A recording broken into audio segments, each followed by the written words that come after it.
Capital के बाहर हजारों प्रदर्शनकारियों ने नेतन्याहू की यात्रा के खिलाफ प्रदर्शन किया था। इस्राएली प्रधानमंत्री के बोलने से पहले ही प्रतिनिधि सभा के अंदर 6 प्रदर्शनकारियों को गिरफ्तार कर लिया गया था, जबकि कुछ सांसदों ने उनका जोरदार स्वागत भी किया। हमास और इस्राएल पिछले 9 महीने से जंग लड़ रहे हैं।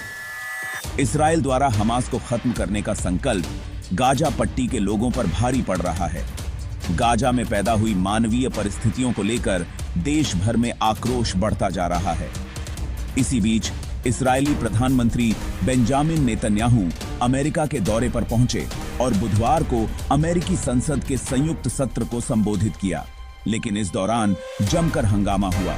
नेतन्याहू की गिरफ्तारी की मांग को लेकर हजारों प्रदर्शनकारियों ने कैपिटल बिल्डिंग के आसपास मार्च किया।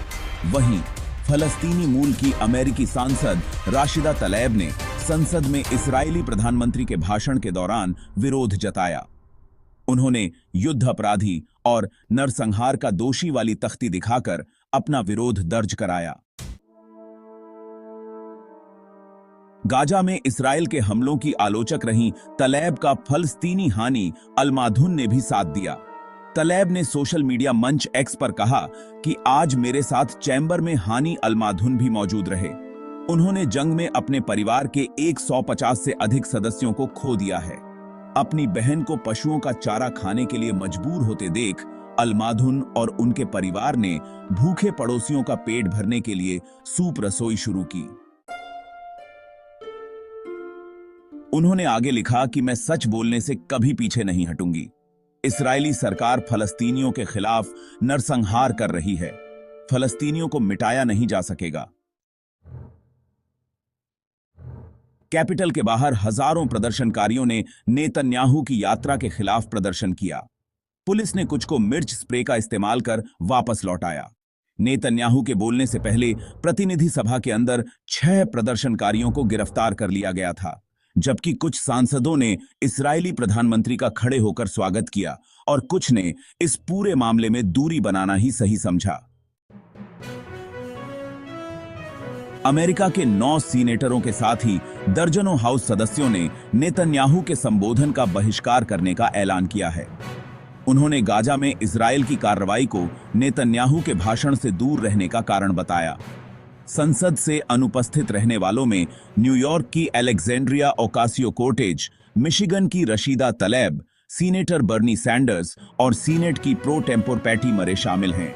वहीं अन्य लोगों ने भी इस्राएली प्रधानमंत्री के संकटग्रस्त नेतृत्व की निंदा की। अमेरिकी कांग्रेस के संयुक्त सत्र को संबोधित करते हुए नेतन्याहू ने कहा कि अब जीत हमारे बेहद करीब है। हमास पर हमारी जीत से ईरान को करारा झटका लगेगा। इस दौरान इस्राएली प्रधानमंत्री ने हिजबुल्लाह को भी कुचलने की धमकी दी। उन्होंने कहा कि हम अपने लोगों को सुरक्षित रखने के लिए हर जरूरी कदम उठाएंगे। उन्होंने ईरान को अमेरिका और इस्राएल के लिए संकट बताया। नेतन्याहू ने कहा कि ऐसे में अमेरिका और इस्राएल को एक साथ खड़ा होना चाहिए। जब हम एक साथ खड़े होते हैं तो वास्तव में सब अच्छा होता है। हम जीतते हैं, वे हारते हैं। इस दौरान नेतन्याहू ने गाजा में युद्ध और इससे उत्पन्न मानवीय संकट की निंदा करने वालों की भी आलोचना की। उन्होंने कई प्रदर्शनकारियों पर 7 अक्टूबर को हमला करने वाले उग्रवादियों के साथ खड़े होने का भी आरोप लगाया। बेंजामिन ने कहा कि ऐसे लोगों को खुद पर शर्म आनी चाहिए। हमास के साथ इस्राएल का युद्ध अमेरिका में एक बड़ा मुद्दा बना हुआ है। इसके कारण विरोध प्रदर्शन हुए और कॉलेज परिसरों में गिरफ्तारियां हुईं। विरोध की तीव्रता इस्राएली प्रधानमंत्री के अमेरिकी दौरे पर और तेज हो गई है। मंगलवार को राजधानी वॉशिंगटन में हमास के कब्जे में फंसे बंधकों के परिवारों ने प्रदर्शन किया। सबसे बड़ा विरोध प्रदर्शन बुधवार की सुबह हुआ, जिसमें युद्ध अपराध के आरोपों में नेतन्याहू की गिरफ्तारी की मांग को लेकर कैपिटल बिल्डिंग के आसपास मार्च किया गया। इसमें कम से कम 5000 के शामिल होने का अनुमान था।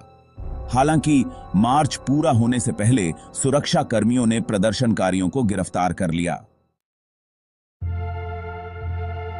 प्रदर्शन में शामिल एक बंधक के रिश्तेदार ने आरोप लगाया कि नेतन्याहू सत्ता में बने रहने के लिए युद्ध विराम और बंधकों की रिहाई के समझौते को टाल रहे हैं। इन परिवारों ने नेतन्याहू से मांग की कि वे युद्ध विराम समझौते पर सहमत हों, जिससे बंधकों को वापस घर लाया जा सके। अमेरिकी राष्ट्रपति जो बाइडेन की डेमोक्रेटिक पार्टी के कई नेताओं ने भी नेतन्याहू की यात्रा का विरोध किया है। कुछ सांसदों ने संबोधन का बहिष्कार करने की भी योजना बनाई है। इन नेताओं ने कहा कि वे यह समय हमास द्वारा बंधक बनाए गए लोगों के परिवारों से बातचीत में बिताएंगे। कैपिटल और पोटोमैक नदी के किनारे स्थित होटल के प्रवेश द्वारों के आसपास बाड़ लगाई गई है, जहां नेतन्याहू ठहरे हुए हैं।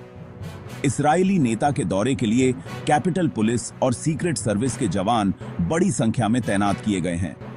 अगर आपको मेरी वीडियो पसंद आई हो तो वीडियो को लाइक कर देना और चैनल को सब्सक्राइब कर देना। जय श्री राम।